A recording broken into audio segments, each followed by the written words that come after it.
Ready? Yeah. You look ready.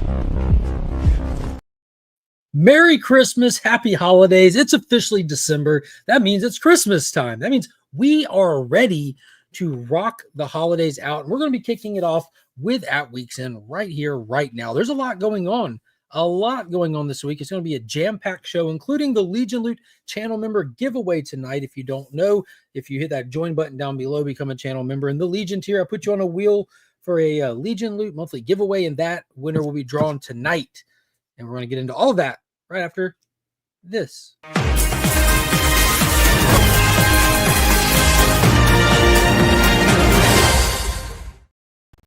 Paul's here. What is going on, man? He doesn't literally put you on a wheel. That would be cruel and unusual punishment. Just to win. Yeah, would I just picture that? Just sitting there spinning, some carny throwing knives at him. Be like an old Batman episode. It would be. Holy rusted metal, Batman. What? You remember Batman Forever when Robin said that when they get to Riddler's Island and he hits him with the holy rusted metal, Batman, and Val Kilmer's like, what? Yeah. He's like, the island is made of metal. It's rusted. It's holy.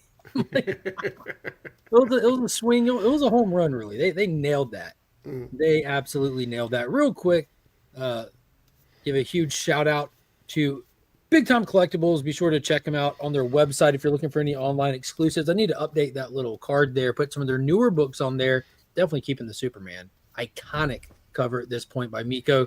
And they sponsor the channel, so there'll be some Big Time Collectible books in the Legion Loot tonight. If you need anything clean, pressed, or submitted to grading services, Justin Comics has got you covered.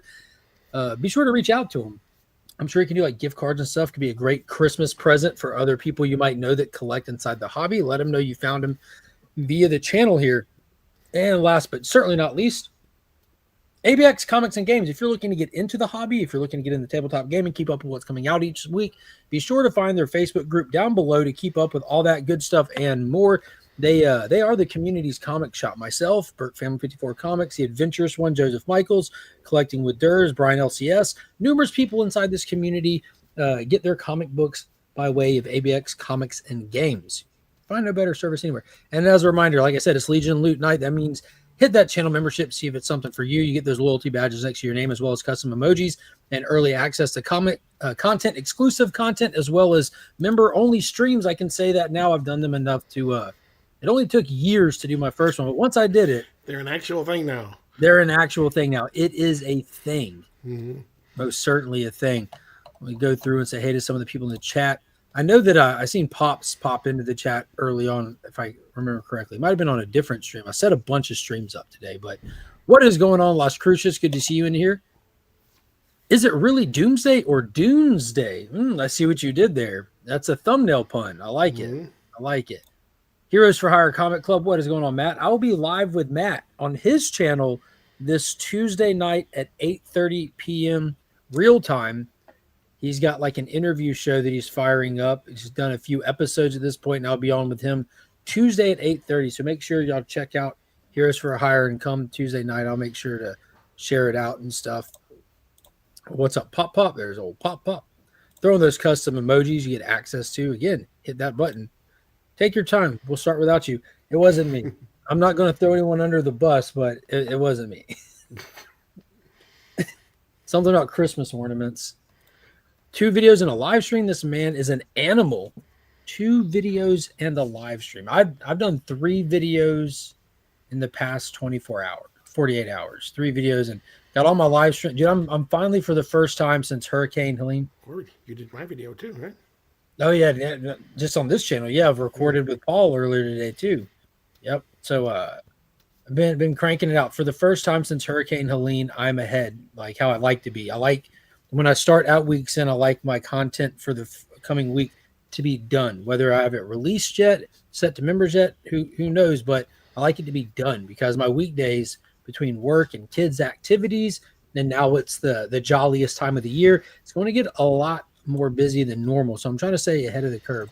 So Pops, tell us about Creature Commandos. He could tell you a lot about it.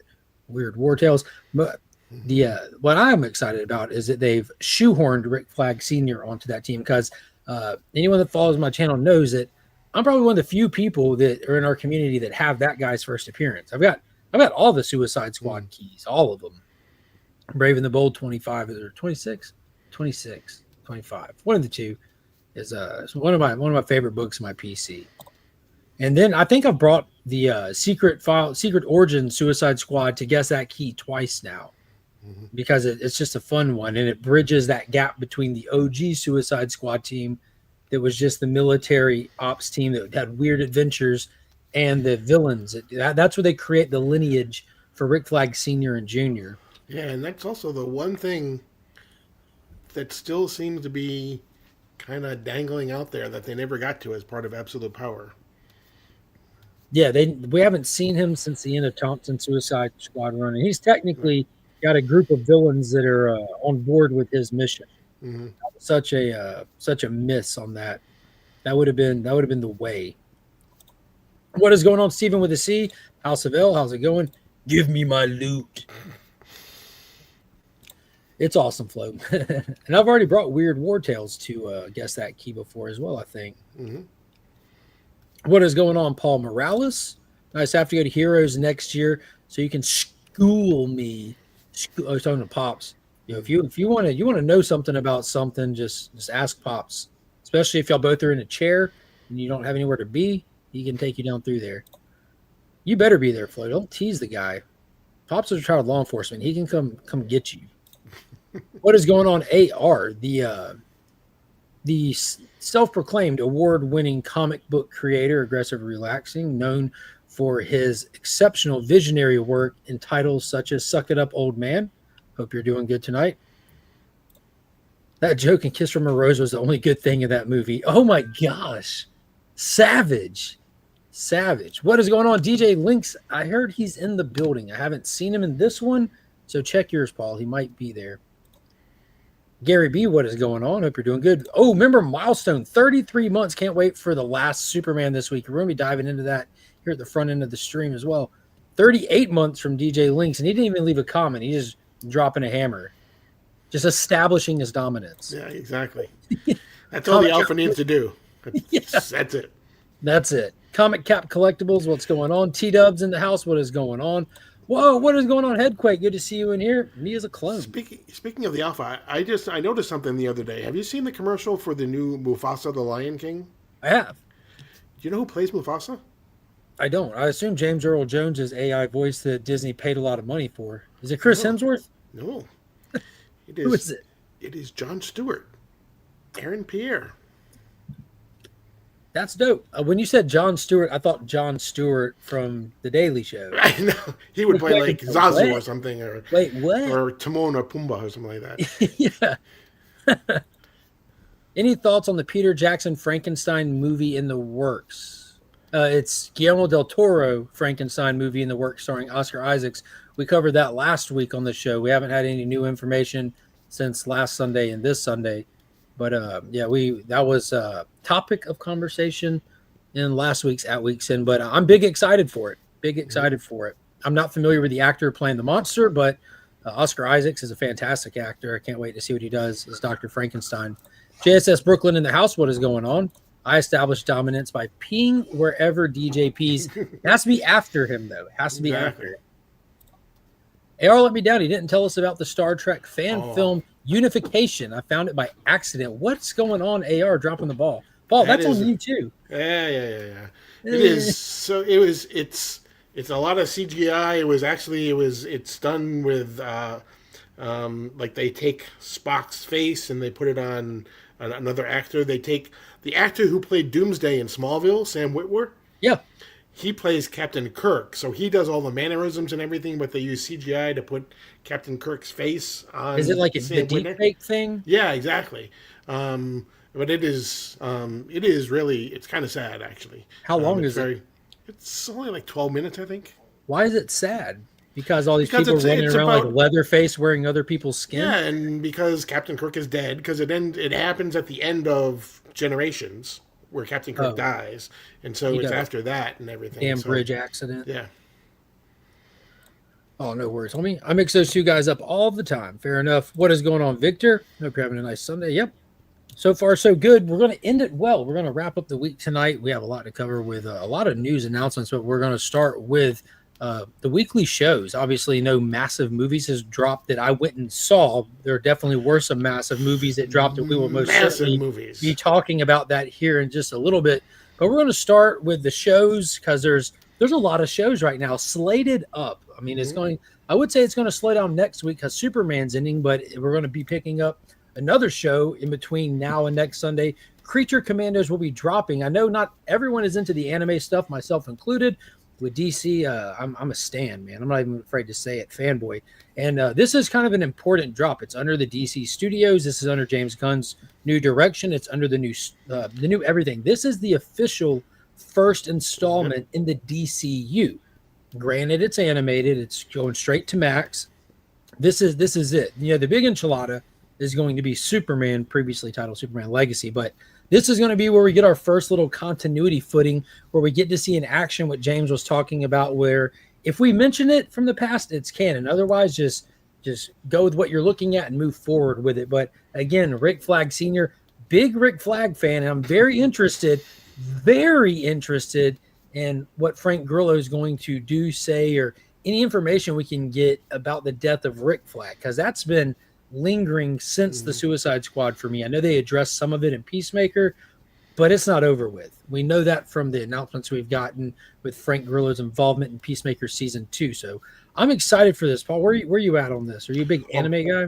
Yeah, absolutely. I mean, I loved the My Adventures of Superman. I know you didn't care for it because of the animation style, but yeah, I'll get back to it one day. But yeah, and I'm excited to see, especially since, like you said, this is really kind of the birth of James Gunn's and Peter Safran's, DC universe. So I read it as well. So definitely looking, and the way that they're gonna connect them all too, and have characters. If you hear them on Creature Commandos, if they show up in live action, the odds are pretty good it's going to be the same person, with the definite exception. Right. But Victor, yeah, I got 100% all in on Ghost Machine. We'll be talking about that when we get to the comics here in a little bit as well. HBO Max will have the Christopher Reeve movie soon. Hey, I believe it's the 5th, right? When Christopher Reeve's story drops. I believe so, yeah. Something like that. I'm happy to say I was lucky enough to go see it on the big screen. It is, yeah. it is a must watch, an absolute must watch. But who else in the chat? Give me thumbs up. Give me green lights. Give me something. Who's excited and planning on keeping up with Creature Commandos? This is the Kickstarter here. Coco, what is going on, homie? Look at that, the channel emojis. Brian LCS is in the building. What is up? Sam Witwer is good. Solid acting on the American version of Almost Human. Isn't that the ghost, the werewolf, and the witch? Yep. Walk into a bar. The ghost, werewolf, and the vampire. Got it. Yeah. Isn't Creature Commandos first entry? Yeah. Yep. You just said it. Yep. A lot of Funko is going to be sold here. Oh, I bet. G.I. Robot, the OG Junkyard Joe. This, and from that second trailer where we got a little glimpse of G.I. Robot, he's about to be the wild card of the team, I think. Like just I think his programming might be a little bit wonky where he's just willing to take out anybody. There you go. Hulk smash that like button. Only added Weasel because Sean Gunn needed a job. Nepo baby. 100%. 100%. And, it actually, and on some level, it makes a little bit of sense because you don't want to use your bigger characters like Peacemaker, who moved into the show already. Idris Elba's Bloodsport is a bigger actor, Then you have like Harley Quinn, who's also a bigger character. Not sure where you're going to or how you're going to use that character in the DCU. Weasel was our after credit stinger in the Suicide Squad, where they revealed Weasel to be alive. So that kind of does a good job of doing a little bit of bridging of what we have before to now. Female Abe Sapien. Yeah, we have a female creature. We have the female bride and Frankenstein. So 2 Frankensteins there. Oh, no worries at all. We're going to talk about some shows, some news, and then we're going to dive into some comics, run the giveaway. And I'll show off the giveaway here for the Legion loot in just a few minutes too. What's going on, Trev? Yeah, nice. Good call. I'm waiting on the physical media. I've not seen it yet. There we go. There's a thumbs up. Snyder Cut for life. Kidding. I'm down for the Gunverse. Hey, I'm Snyder Cut for life and down for the Gunverse. Give me all of it. Good voice cast. I'm looking forward to it. Yeah. We're already in the Gunverse. Idris Elba is reportedly going to be man at arms in the He-Man movie. I saw that. The cast for that Masters of the Universe is filling out. Mm-hmm. Filling out. All right, this one, this is going to be hard. I was thinking about this. It's going to be hard to actually review this. Like, there's one thing of like reviewing it. There's one thing of just attempting to do a synopsis of this. But Dune Prophecy Episode 2 dropped, and it's just as big, vast, universe spanning as that first episode was. But it did do a pretty good job of kind of tightening up the direction of the story. It clearly looks like it's going to be a power struggle between the Jesuit Sisterhood and this potential wild card that has returned from Arrakis with an unknown ability due to being eaten by one of the sandworms and surviving. He has some kind. We have no clue the limit, the reach, or anything of his ability. We just know he killed some people with his mind, and now King Carino, there, the Emperor, is aware of this guy's capabilities and has now positioned him as basically a weapon inside of his kingdom. And he is immune to the Bene Gesserits. Yeah, Well, the voice. the voice. Yeah, Yeah. he went from unknown to kind of a mercenary to a prisoner to a mercenary back to a mercenary to basically now he's basically his right hand man kind of. Yeah, The space of like 2 being episodes. used as like a threatening tool because Yeah. we talked about how Mark Strom's Emperor Carino was kind of just like kind of soft. You know what I mean? He wasn't sure who to trust. You know, you have like the events happening on Arrakis, whereas people are being attacked. He's being told it's happening from the inside. You have the sister whispering in his ear, telling him everything's fine. You have the Duke positioning the what is it? The fleet that he needs desperately, and then all that being he just had no position of power. He was coming with nothing to the table. So we know that this is the same house that is in charge of the Imperium during 10,000 years from now. But what we don't know is if they lose power, come back into it later or what. So it's going to be interesting to see which way this goes for sure. If you're into the films, I definitely suggest giving this a shot. It has the same tone, style. You get a lot of the vision stuff. And that was another big thing. We saw the Sister Supreme, whatever you call her, trying to like level up one of the students, which involves a ritual of taking the poison and going into like the deep dream kind of thing. And she didn't make it. It turned out that the sister that was killed in the first episode is actually hiding in that state and attacked her and killed her. So they're gonna have to deal with that as well. But there's a lot of story in this. They're the guy who is in charge of basically Carino's security, the Atreides guy. We find out that he's basically a double agent. He's working against him. Yeah, for the sisterhood, basically, by proxy. The woman who is running the spice den, she's working for him. You're seeing all their spies and everything. So much going on. R.I.P. Morgan Lofton, aka voice actress for G.I. Joe Baroness. Oh wow, didn't hear that. So yeah, Dune Prophecy, I definitely recommend it. It is a meaty watch.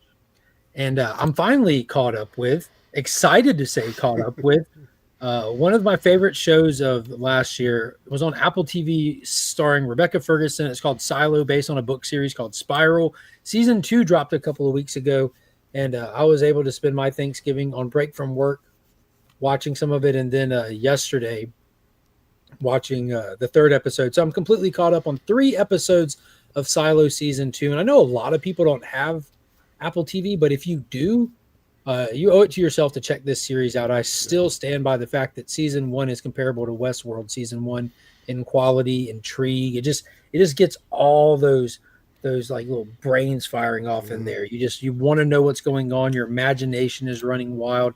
And Season 2 seems to be carrying the torch really well. Yeah, we're finding. I mean, we now have things going on in more than one silo. Yeah, that was crazy. Silo number 17 is where she ends up at. So a little bit of synopsis context. I know a lot of people. Again, this is a full spoiler stream that we do here, but the premise of the show is you follow characters that live in a silo, post-apocalyptic. You don't have any information on what's going on the ground. You don't have any information on what got them into this silo. Where these characters are, they've been in it for a long time. There's been uprising, rebellions, people changing power. They have a whole code that they live by and all this stuff. by the end of season 1, our main character gets thrust out into the wasteland. They get put into these little containment suits that give you a very limited amount of time out there. She managed to go a little bit longer than other people, and by doing that, she was able to get out of sight of her own silo, and she found her way to a second silo. They showed us what happened to this silo number 17, the second silo, in the opening of episode 1, which was very, very cool. When you see why they show us this, there was an uprising in that silo where all the residents decided that it must be safe outside. We've been in here for so long, it has to be safe by now. They usurp the government in there, and they go charging outside with smiles on their face with their families, and everybody dies.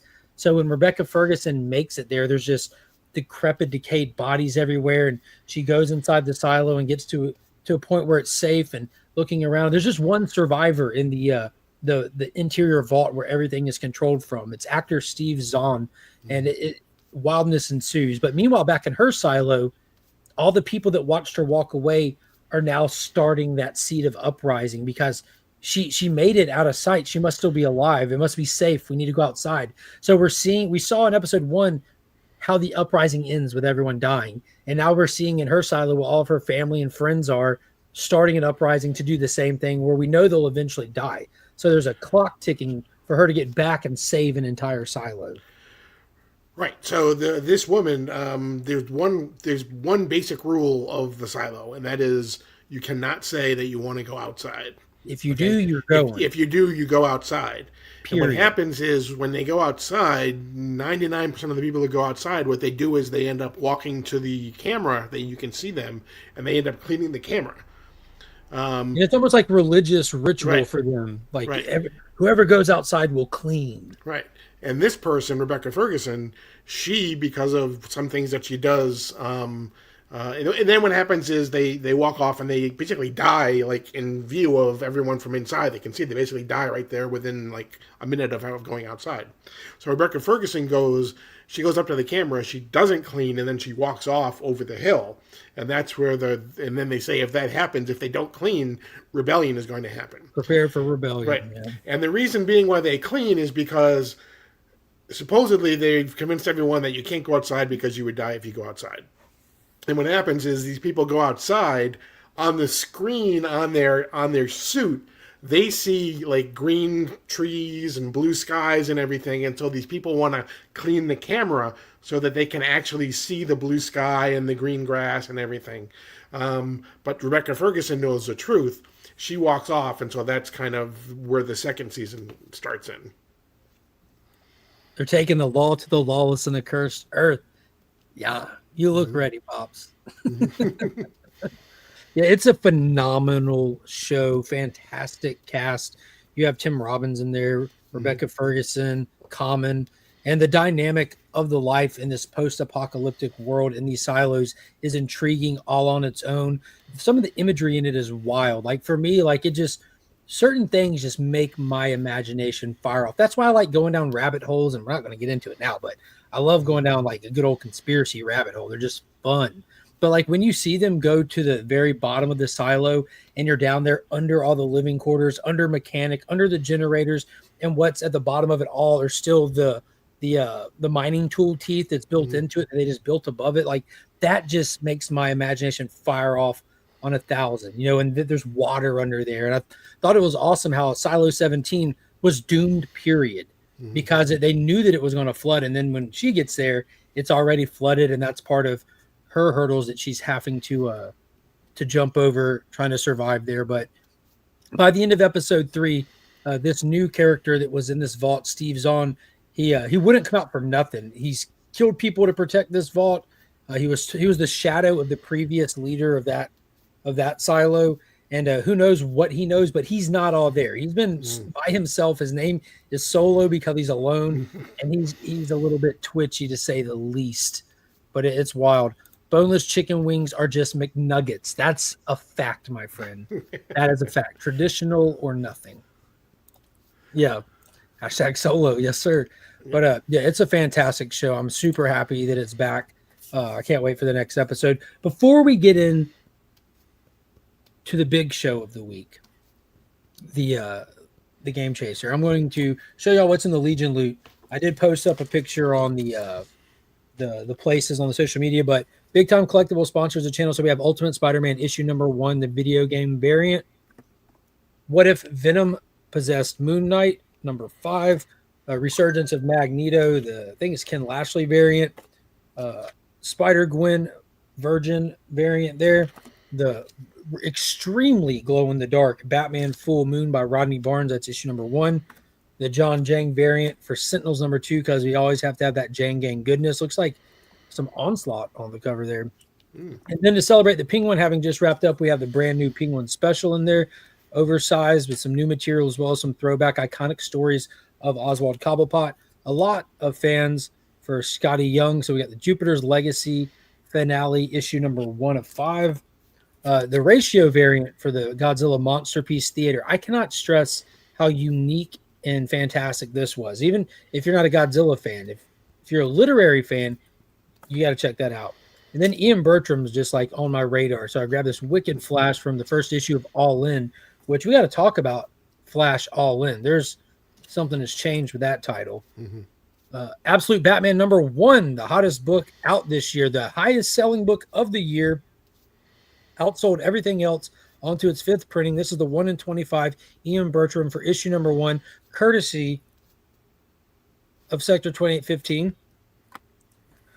And then we're All In started, where Absolute Comics started the first appearance of Absolute Batman, Superman, and Wonder Woman in the DC All In special. This is a wraparound. The backside has the Absolute characters on it, so you get that.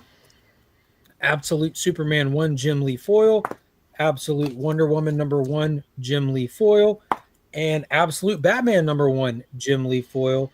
And then last but not least, Amazing Spider-Man 21, the Virgin variant exclusive from John Jang in a CGC 9.8. Very nice. This up for a killer deal from ABX Comics and Games. Be sure to check their stuff out. So that's all going to the winner. A lot of stuff there. Very nice. That's A awesome. lot of stuff.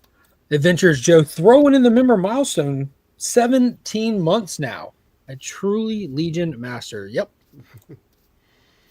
Damn. Legion Leap Fire. Solo equals Marvel. Han Solo. Yeah. All right. The big show of the week, for me at least. Paul might be into it. I don't know if he enjoys it. Superman and Lois, the final season, the penultimate episode aired this week, pitting the Super Family against the return of Doomsday, but not just any Doomsday. This is like final form Doomsday. We've watched him slowly get to be a bigger menace, physically evolve, all the spikes come out. Lex now has the power suit. Where it started, it returned. It's just green now. But he killed Doomsday one last time to powered up by Milton Vine. Yeah, powered up my Brainiac. Yeah. But what an episode. In a nutshell, Superman realizes that his kids are not ready for the fight that's coming. They know that Lex has the power suit from him stealing it the previous episode. He's worried about his kids, so he takes them to the fortress to train. He sees that they're just not there. And then with a little help from Lois, realizes like that they are never going to be what he was.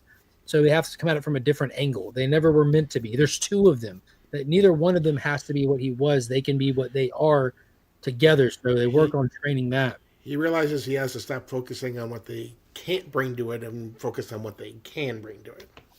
His words, not mine. And they do a little training, and Lex suits up. Lex suits up and goes straight to the mine. He finds Doomsday and pisses him off and sicks him on Smallville, basically.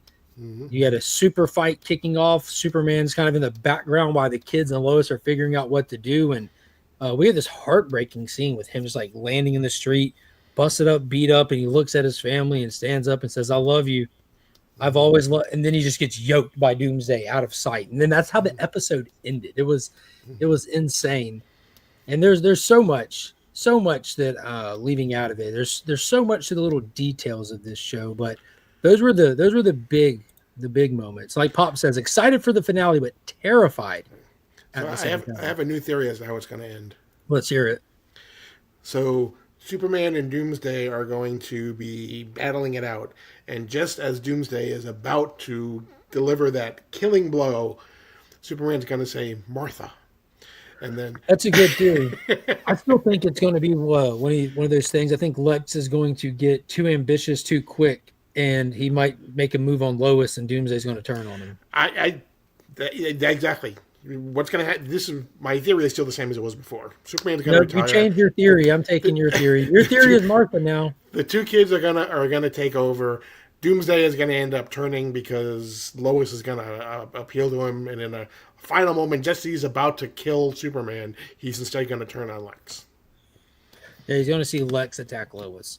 Because we know they bridged that connection for a reason. They could have had Doomsday go off to the mine at any time for any reason, but they bridged the connection between the Bizarro that's still in him with Lois. And they even brought it back where her appealing to him didn't necessarily work this time. But if he sees Lex is about to hurt her, that triggers in a whole new thing.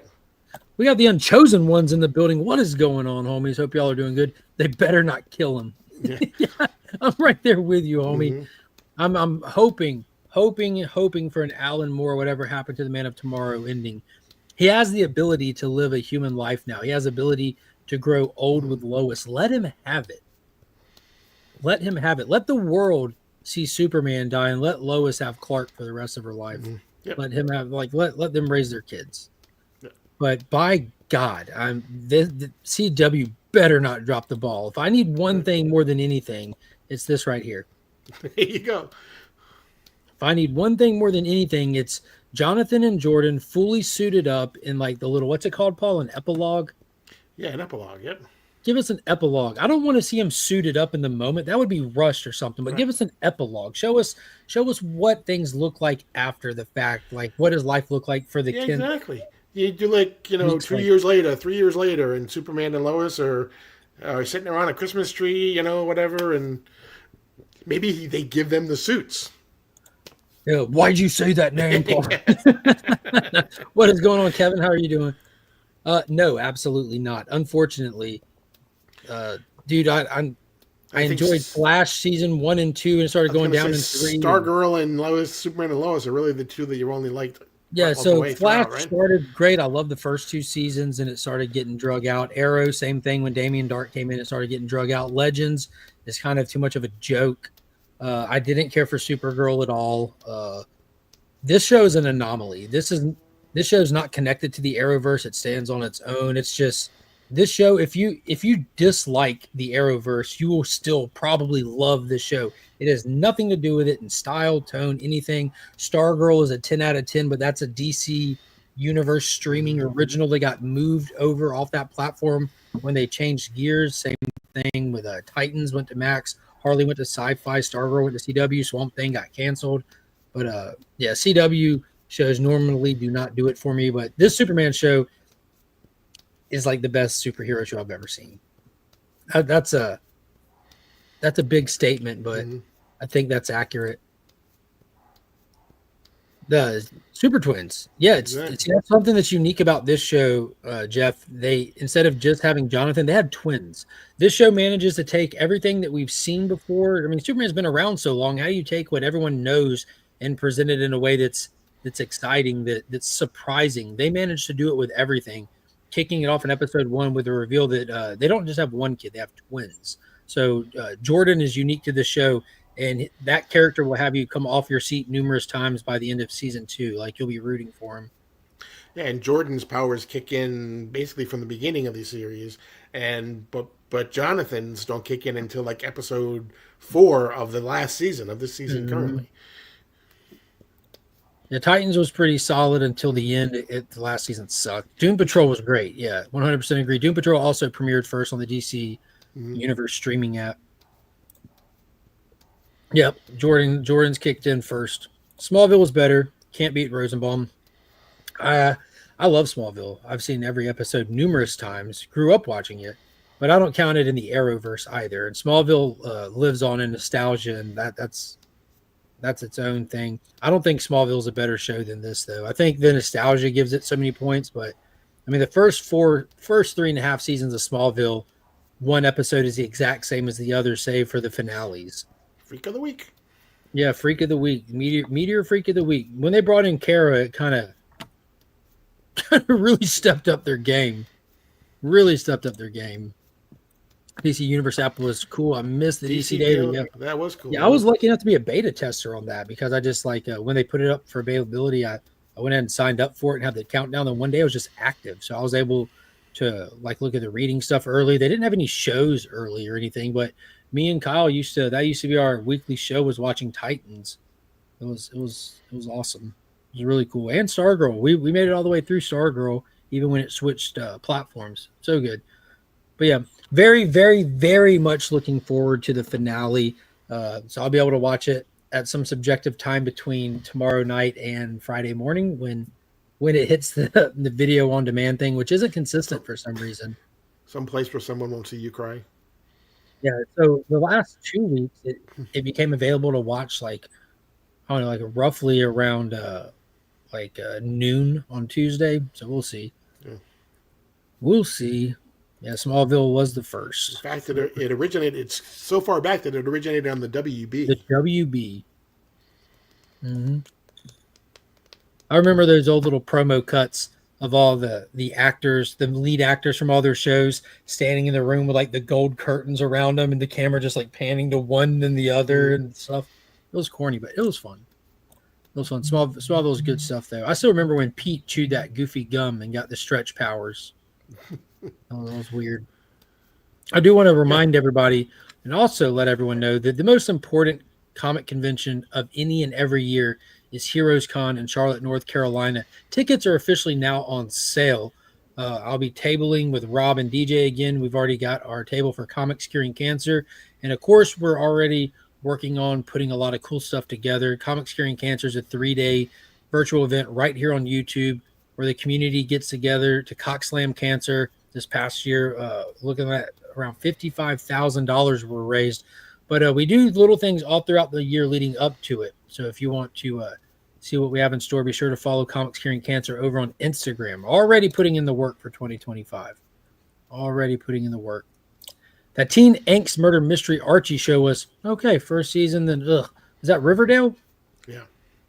I think Kyle watched that one. She liked it a lot. Michigan J. Frog. It changed a lot over the course of the however many years it was on. What, Riverdale? Yeah. How many seasons did it go for? At least 5. All right, you want to see some controversy, Paul? Sure. Controversy, right there. Yeah. How does that cover make you feel? It's art. Tell me how you feel.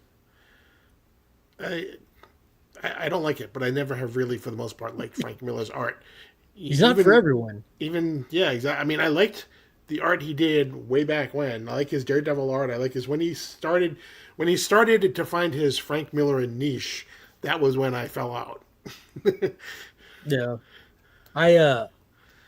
I saw. I think it was Josh's Comics, like over the past few months when Frank Miller gets a cover posted out, and it says, "What are people's thoughts?" kind of thing. And I see the comment section where the vast majority of people are like, "No, that's terrible," rawr. And they're like, Frank. One comment is what really set me off today. Someone posted, "Frank Miller is ruining his legacy."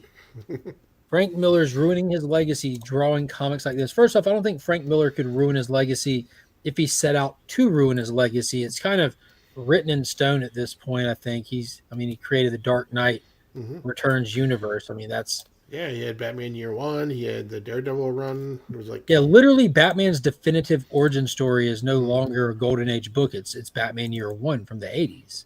That's how well received that was. Let's see if I can get this to come up. So, I feel like there's like this whole uncanny valley thing happening where people for some reason think Frank Miller's drawing differently. I remember buying Frank Miller stuff. Like what really stands out in my mind is All-Star Batman and Robin the Boy Wonder. I think it was issue 3. The ratio variant had Black Canary on it. It looked just like this.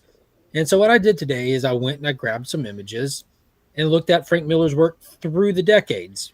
Now, there's only room for 4 images on the little collage, but if you go to the 1980s and look up Ronin from 1982, it looks the exact same.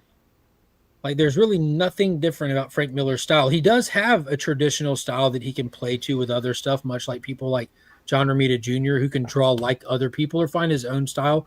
But Frank Miller's been doing this for 5 decades. 5 decades. And I just like was wondering if there's like this Mandela effect happening in the comic community where people all of a sudden think Frank Miller draws some different way, but can't actually picture how they think Frank Miller draws in their mind. I don't know. And exactly. He's still selling books. It's like Liefeld.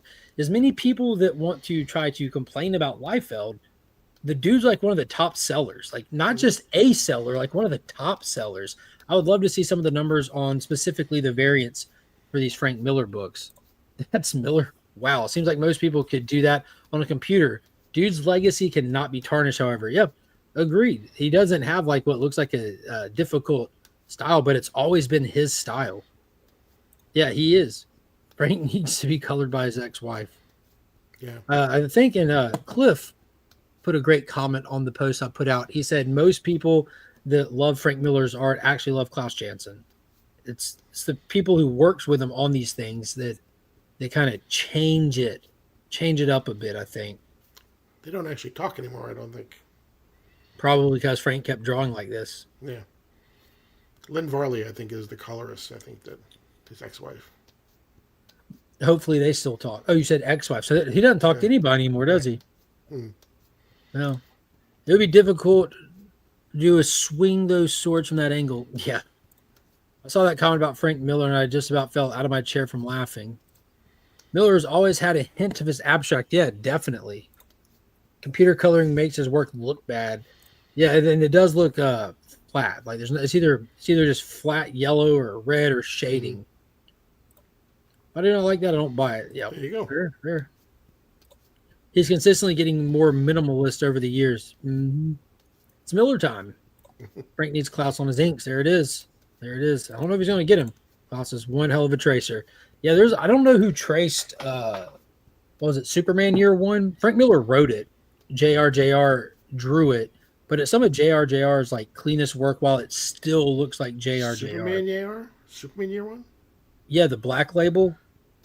Oh, that one, right. Okay, yeah. Yeah, Superman Year One. It was like a 3-issue black label, prestige format. Mm-hmm. It was Miller, JR, and I don't know who did the colors on it. But it's like Scott Hanna. I know bounds. Scott Hanna does a lot of ink on JR. Yeah, it was leaps and bounds above a lot of JR's other stuff around the same time because he was on Superman, like mailing it in long distance with one arm behind his back. Yeah, even JR, he has changed a lot from his early stuff too. And there's his Deadpool. That looks pretty good to me for Frank Miller for his style. Yeah, absolutely. That looks a lot more detailed and I don't know. Maybe it is the digital coloring. Looks a little odd. I wonder if he even colors his own stuff. I know like Liefeld doesn't. No. Earlier you mentioned about how these DCU actors are going to be reprising roles from voice acting to live action. Mm-hmm. Got an interesting one here. This guy's about to be as busy as Sean Gunn. Mm-hmm.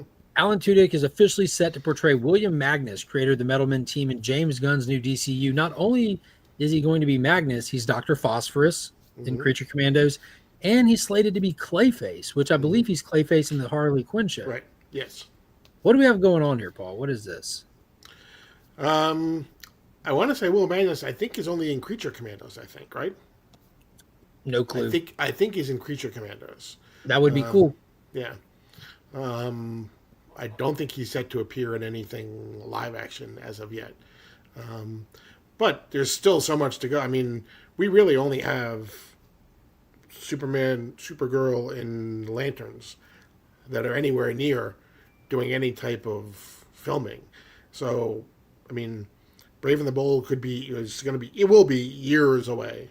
Mm-hmm. And they're slated to start Sergeant Rock and Clayface next year with filming, I believe. Right. So I wanted to throw a theory out here. Do you remember the story Justice League Gods and Monsters? Mm-hmm. Now, do you remember when James Gunn announced all this DCU stuff? He said, we're going to do our first chapter. We're going to title it Gods and Monsters. Mm-hmm. And now we're seeing Magnus here. And in that story, he was the bad guy with his metal men posing as as killers. I don't know if you remember that or not. It's been a long time since it's been out. But could this potentially be our villain for Creature Commandos? Maybe. Gods and Monsters was basically Bruce Timm's anti-DC work for the most part, taking the characters, and Batman is a vampire. Yeah, it was literally Man-Bat, but Yeah. without turning into a monster. Right. I think the Wonder Woman character was Artemis, if I'm not mistaken. Yeah. And then Zod had landed in Mexico, and Right. But that was the Tim-verse version of doing, what if Stan Lee created the DC universe type thing. So I mean, it would be interesting if Magnus, Magnus is the bad guy in Creature Commandos. that would do a potentially one-off Yeah. the Metal Alan Man there. Alan Tudyk has also played. I mean, Steve, the pirate from Dodgeball. he played a villain in the Doom Patrol series. He played I can't think of the name of the. He was the villain in the whole first season, I think, of Doom Patrol. I grew up on JRJR's first work on Amazing. I always credit the first appearance of Prowler to JRJR's first work, just because he helped his dad come up with that character. And because isn't that the one you got signed by him? No, I got an amalgam book signed by him. Okay. Yeah. Mentioning this in my video dropping tomorrow. There you go. Well, you're welcome, Flo. You're welcome. Recycled content. I love it. I hope he cites you for the news. He better. Gods and Monsters of the chapter in New Frontier. Mm-hmm. Yeah, it's kind of a DC thing, but when I saw Magnus, I immediately thought of the was it Bruce Timm? Yep. Aldini? Who is it? Bruce Timm. Bruce Timm. Yep. IG-88 in Mando. I didn't know that. That's pretty cool. He was in Firefly. Yeah, he's been in a lot of stuff. One of my favorite. He was in Powers, the show Powers, which was a comedy. I still never seen that. Was a comedy. He was the guy who was in charge of the group that would go out and clean up after people and make costumes and things like that. So Mr. Nobody, that's who he was in Doom Patrol. Mm-hmm. Yep. One of my favorite roles, wasn't he in Transformers: Dark of the Moon when he was what was the actor who played Falcone in the movie who didn't return? John Turturro. He was John Turturro's right-hand man who had he was all nice and stuff until guns were drawn, and he kind of flips a switch and has a female bartender at gunpoint and another guy at gunpoint in a bar, and it's down. And John Turturro's talking to him like a dog. He's he puts a gun down, apologizing. I'm so sorry. That was the old me. Pretty sure he was in that. Knight's Tale. A lot of stuff. Alex Sinclair did the colors in Superman Year One. There it is. Jim Lee's inker. Resident Alien. Jim Lee's been getting a lot of work lately. A lot of work. All right, let's switch over to look at some big news, consistent news. DC is consistently back on top, and it feels like the Earth is healing. I've been seeing that phrase a lot lately, and this is a good sign that the Earth is healing. But Absolute Wonder Woman issue number 2 is officially the highest selling comic of the week in the number 1 spot. Justice League Unlimited number 1 came in second, so the top 2 spots belong to DC Comics. This is as good a time as any for you to plug your show tomorrow, Paul. Tomorrow at 10 a.m. on my channel, Mark and I will do for our DC Deep Dive this week. We will be taking a look at Absolute Wonder Woman issue number 2, which is officially the highest selling comic of the week. Officially. Correct. So that's good news. Good news. Good news. Let's see if they can do it again this coming week with Absolute Superman number 2. We'll see. I'm looking forward to it. Mm-hmm. DC is doing the damn deal right now. They really are. Across the board. Across the flipping board. And we spoke of Sergeant Rock earlier. Like I said, it's reportedly set to film in 2025. I'm not sure if they've locked down Daniel Craig yet. I know that's they haven't announced it if they have. Leading contender. Mm-hmm. And I'm pretty sure this artwork is from Sergeant Rock versus the Army of Dead or whatever it was. Yeah, it was the Gary Frank covers that he did for the the DC horror book. It was a Brian Azzarello and Edward Riso, I think, story. Edward Riso definitely did the art. He may not it was a fantastic little miniseries. Hitler was juicing up dead bodies and bringing them back to life. It was really fun. Super duper fun. They had some really fun variants too. If you could get the Polybag issue number 1, I highly recommend it. It's a Frank Quitely cover in there, and it's like the backside of a zombie's head with a hole through it. You can see Sergeant Rock through the hole. Speaking of Frank Quitely, the Secret supposedly, Superman. yeah, I have never ever seen it in the I wild. know that Jay and myself were talking about it. We haven't seen nothing about it either. Just that little half image that was in Right. that Bleeding Cool report. Still haven't seen Yeah. anything of it. I don't know Yeah. if anyone else has seen any information. Missing Amber Alert. Frank Hmm. Quitely's Absolute Superman cover. If you've seen this cover, please reach out to its owners, which should be me and Paul and Jay. Reach out to all of us. Yeah, Gary Frank don't miss. Yeah, Victor, be sure to hit Sector's link. Is his little @ is in the description Yep. of my videos. We do content over there. But the DC Deep Dive is every Monday at 10 a.m. on his channel. We're going through all the Absolute comics as they release, and that means 1 week out of the month is a bye week. We'll just dive into something different. The past week we looked at what the DC All In is going on with all the other titles. It was actually a really fun video to do. So who knows what the next one will be? Might be Elseworlds. Might be something. That would be a good one, right? There's That would enough be a good one. Elseworlds Yeah. to synopsize those. Mhm. me. I'm super late because I didn't hit the like button. It's okay. You've made it now. So There you go. what's going on, homie? Let's see. There's a conspiracy that I do want to get into. I want to get your feedback on and need to know what you think. So this is really A plus 3 equals pancakes, but the post got me thinking. I forget what page this was on. Oh, it's right there. DC. Oh wait, updates for DC. But Brandon Stanley spent 6 months working with mocap and prosthetics for his role in Peacemaker season 2. Could this mean Captain Atom is on the way? I'm not sure how those two things were connected. Yeah, it's like, Not sure at all. could this mean it's going to But rain tomorrow? but then I started thinking, well, wait a minute. What do we do with Peacemaker? We deal with Charlton characters. Yeah, Peacemaker absolutely. himself is a Charlton he's- character. Judo yeah. Master was in there. Mhm. So it would be fitting. And, James has talked about, they asked him about the supernatural thing, and he made the comment about how, I always consider it like sci-fi-ish and everything. So Captain Atom would really fit into that. That would be a big sell. That would be a big deal, but it is on HBO.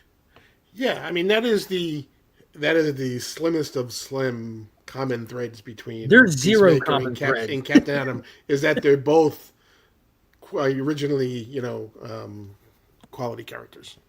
Flo says, we all know Argus is going to be big in season 2. Brillo gets promoted. Yeah, but I want to know, we already saw, the Indian dude sitting by the campfire with the teas. I didn't even know that there was a dude doing a bunch of motion capture for a character in here, and we didn't really see any character in season 1 that was other than Eagly, whoever played that Eagle did a damn good job. Yeah. Oh, see Bizzle. Oh, I recommend the Pat Broderick run from the 80s. If you want to get familiar, that's just go straight there. Skip the You want to Charles. see what he's up to right this second? Read Jenny Sparks.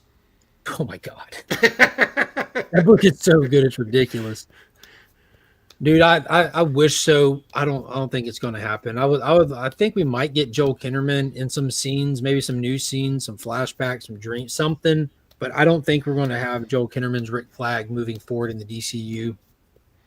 If we did, I don't think we'd have so much confirmed Frank Grillo stuff. Like, he's everywhere. Mm-hmm. I think that he's going to be our Phil Coulson. Could be. What I know Captain Atom from is being killed in Kingdom Come. He gets killed in a lot of stuff, if we're being honest. Yeah. And Superman, the only thing he was at one time he was supposed to be the big bad of Armageddon 2001 until it got out, and then suddenly he became Hank Hall. Mm-hmm. Yeah. We got to level him up, though. We'll bring him back later for 0 Hour. Oh, man. Let's see. I would love to see Sergeant Fury in the Howling Commandos movie, but I don't want Disney Marvel to make it. No. I don't want Disney Marvel to make, just fill in the blank. It's a fair statement. It's a fair statement. But yeah, I'm really excited about the possibility of that. I even left a comment on that. How do you make that connection? But if it happens, that's fantastic. And that thing you messaged me, a couple of weeks back. You notice how it's being posted everywhere now. We're looking at relaunching Superman and Batman for 2025. Where you weigh in on that? I'm okay with it. I mean, I don't want them to ever go back and renumber Action Comics or Detective Comics or whatever. Those to me, those are sacred. Exactly. Mm-hmm.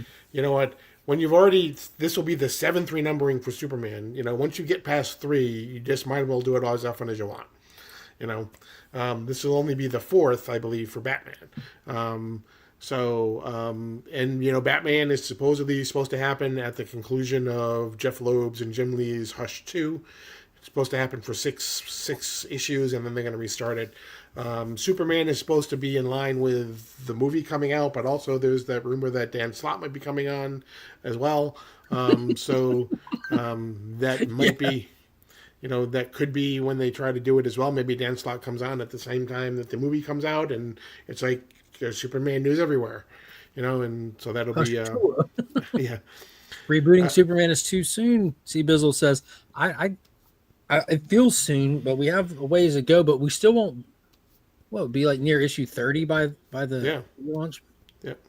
And you can't blame them for wanting to sell comics. And I'm sure they had tons of people jump on when they saw an issue 1. Like you said, as long as they don't fiddlesticks with Action or Detective, doesn't really matter to me. But we've talked about that before. They earned those numbers. Right. They put in the work. They kept the fans. They kept the sales. They earned them. And the same can be said with Superman. They throw the legacy numbers on the first couple issues.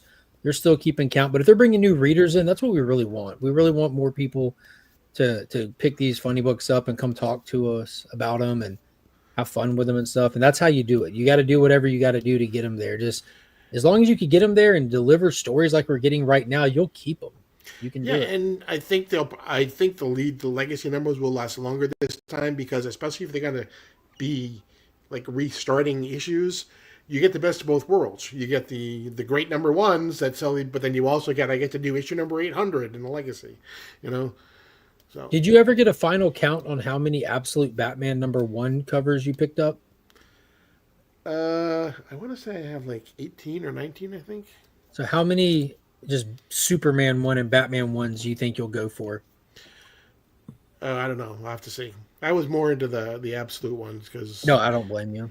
Yeah. Did you do the same thing with Superman or Wonder Woman, or was just that first Not one? the same thing. It was just Batman because it was the first one, and it was, Yeah. I'm gonna have to reach out to Nelson and give him the heads up on the potential number 1 coming. Tell him to watch for it. A lot of stores didn't see it coming soon enough, kind of thing. There would have been a lot more. That's why so many variants were on the second print and stuff like that too. Yeah, which was surprising because we've talked about it. Is DC lowered the threshold for store exclusives? We had a 37-month member milestone, Legion for life. What is going on, Comic Vet? I skipped Absolute Batsy because Team Superman, but picked up Noir Edition and whoa, yeah, dude. Fair warning, don't skip Absolute anything. Mm-hmm. Like they're rocking and rolling in all 3 of those titles in big way. Big way. Let's see.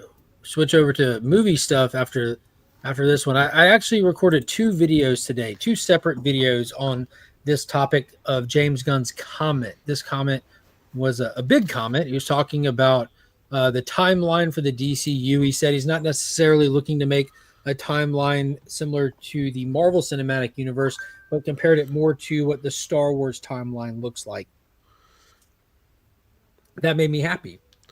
Yeah, because it's not trying. Because he goes further and says, it gives you the ability to go back and forwards through time. You don't have to necessarily connect every single movie to every single other movie.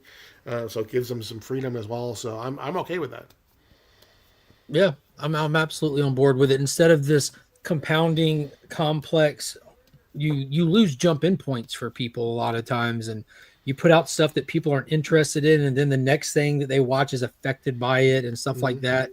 So I really do like the idea of just having an existing universe and tell your story where you want to, but once you enter the universe, keep in mind what's going on in that universe. And I'm sure if you want to tell a Swamp Thing story that takes place in the 1980s, you have to be aware of what their plans are with upcoming projects and limited, kind of like when New 52 started, how Mhm. some people had problems like I can't introduce this character in Action Comics because Superman doesn't know he isn't Superman yet and stuff Right. like that. But Right.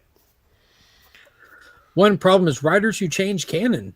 Yeah, that's one thing that you wouldn't be allowed to do, like with Peter and James saying like you can do that Swamp Thing, but you got to stick to Swamp Thing Yeah. people because Yeah. Right. Exactly. You can't turn them into an actual lily pad forever. no, turn him into a newt. Yeah. I got better. But yeah, I have two videos going into a lot of details and thoughts on that, and the second half of that And you comment, use which is about and you use your little hook title to it too. I noticed what's the hook title? the one on the like, will this make sense or something or Oh something? yeah. It's a question. It's a Right. question for a title. Looking at the silver screen though, got a couple of things. I do want to say big shout Oof. out to the the monster that released this week. Moana 2 has earned the highest opening day ever for a Disney animated film. And not just the highest opening day for a Disney animated film, it earned the highest Thanksgiving Day release as well, didn't it? What? Yes, Yeah. 51 million or something. It made almost as much on Thanksgiving Day as Joker 2 did in its entire run. Well, that's not a big deal. Joker 2 And this did has been like the 58 highest grossing. million. Yeah. What is it? So Joker 2 made like $58 million domestically in its entire run, and Moana 2 did like 51 million on Thanksgiving or Friday, I think it was. Not on Thanksgiving Day, on Friday. But it's been the highest grossing Thanksgiving weekend ever at the box office with 422 million domestically. Just Hmm. here in the States, Moana 2 earned a whopping 221. It's actually tracking to do between 380 million and 420 million.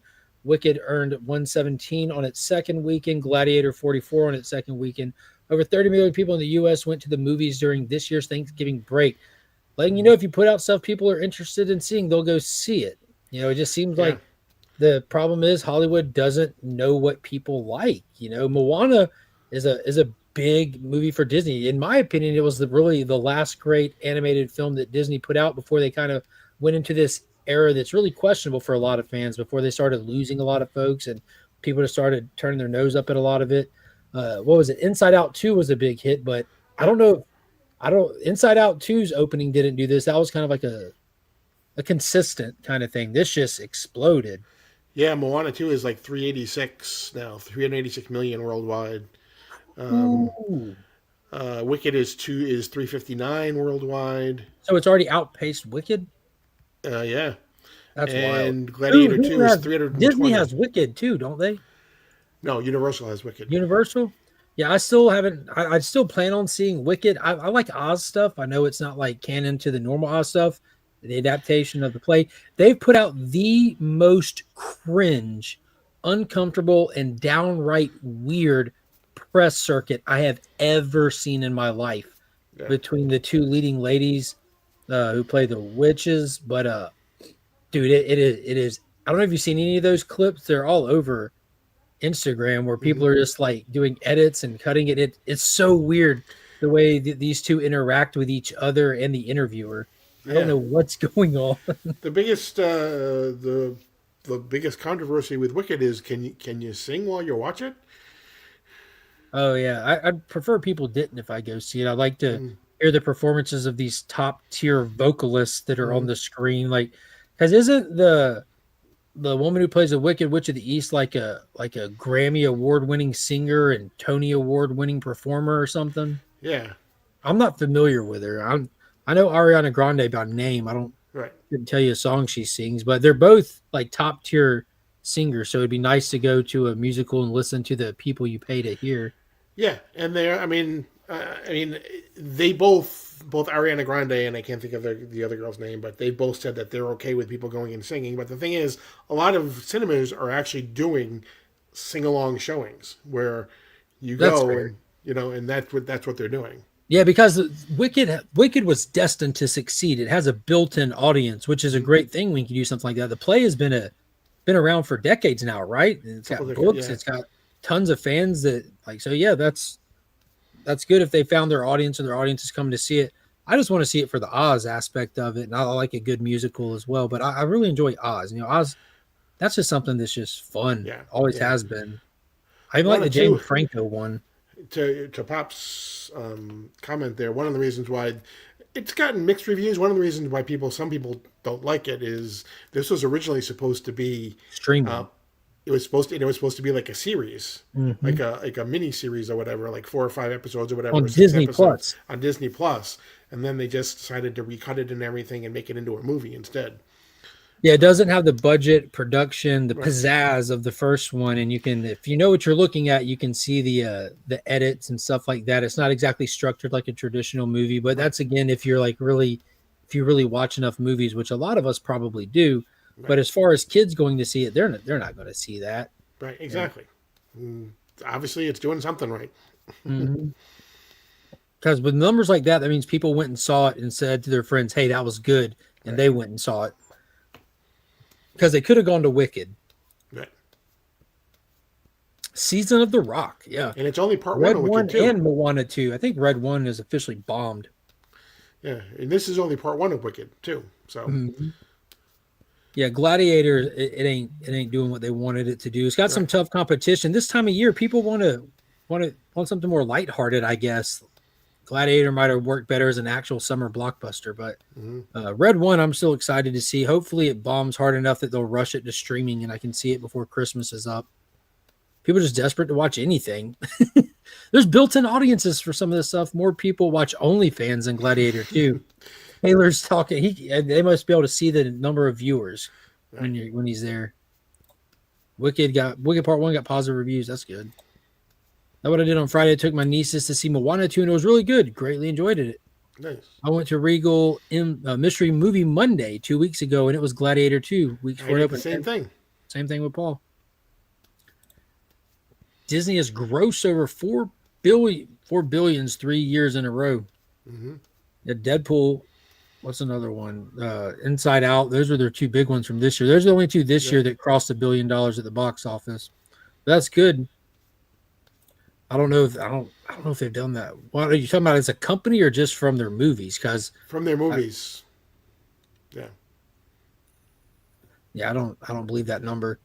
I'd have to look at all their animated stuff, but I've literally sat down and looked at their budget numbers not too long ago, and last year that wasn't the case. They must have had a lot of hits outside of the MCU. Yeah. A Well, lot of remember hits. how like 3 years in a row. Remember, like the first couple of years, they're also they had not only their own movies, but they also counted the Fox movies that were in production. Oh, so they're cheating. Yeah. So not Disney, just all the companies that they have under them. Got it. Yeah, exactly. Yeah. I It consider all, it it a all separate. rolls up Yeah. into Disney now. Yeah. I can. Well, they also, do you remember how James Cameron had to go get his money from them? They were trying Right. to hold his finances from him from the success. They were trying to funnel that money into a place it wasn't supposed to go. And James Cameron actually like, nope, you can't do that. They do dirty bookkeeping at Disney. That was actually proven under Bob Chapek's leadership before Iger came back, was part of the reason for Oh, he was moving cooking the money book. around to show losses somewhere else and to pump up money in a different thing instead. Yeah. I love when they put out something I enjoy, but I'm not gonna let that coat the fact that that's a crooked ass company that cooks books to try to save face for investors. Give me the Wiz any day. Dude, you have to check out the episode of It's Always Sunny in Philadelphia where they do the Wiz. The episode's called What Are the Rules? You would love it. It's fantastic. I think if you market it as a sing along show, then that expectation is set. Exactly. 100% agree. Mm-hmm.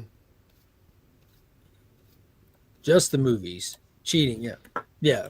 I was just saying like Disney as the Disney Studios, the Disney brand, it most certainly did not. But if you're just looking at everything they own, oh, for Mm-hmm. sure. You know, back in the day, like they owned Touchstone Pictures back in the day. Like every time you Yeah. see the little blue light go across and bing, that was Disney. I always just thought of that as like the Disney Black Label, or at the time just the adult Disney. But yeah, that is impressive numbers. The other studios as a whole aren't doing that, but they also don't own like numerous studios. But just under Disney, I guess it wouldn't even be fair to put the MCU under the Disney brand if you look at it like that. The MCU's taking a beating, so I'm glad the other ones can prop it up. What is going on, Razor Comics? Throwing them custom emojis. Good to see you in here, homie. Let's see. I think we're getting close. We're getting close. Yeah. Here we go. Here we go. I saw this poster. I thought it was awesome. I don't know how many people plan on going to see it. It releases this month, though. The next superhero film with Yeah, Aquaman on land, Kraven the Hunter. A little bit it of is. lion blood gives you exceptional powers. But It is December 13th. tracking. It is tracking to do less than the what was the last Madam Web. That's impressive. Mm, That takes effort to have yeah, so few people see it. I've seen a little bit of the social media promotion for it with just Aaron, what's his name? Aaron Taylor Johnson yeah. standing there talking to the guy off camera about what he can and can't say about the movie and just beeping out every other word. They're really trying to promote it on the level of violence and fighting that's going to be in this one. Hmm. But I'll be honest with you, I look forward to seeing it. It looks fun. It doesn't look good, I'm gonna go see it. but it looks tough, man. It Mhm. looks really tough. I love the design of the rhino in here. It looks cool. I had no desire Personally, to I see think Madam Venom Web. 3 Never saw it. Never saw Venom 3, but I'm gonna go see Craven. I went and saw Venom 3 because my buddy from Belgium came to America for the first time, and that's one of the things we did while he was here a few weeks back.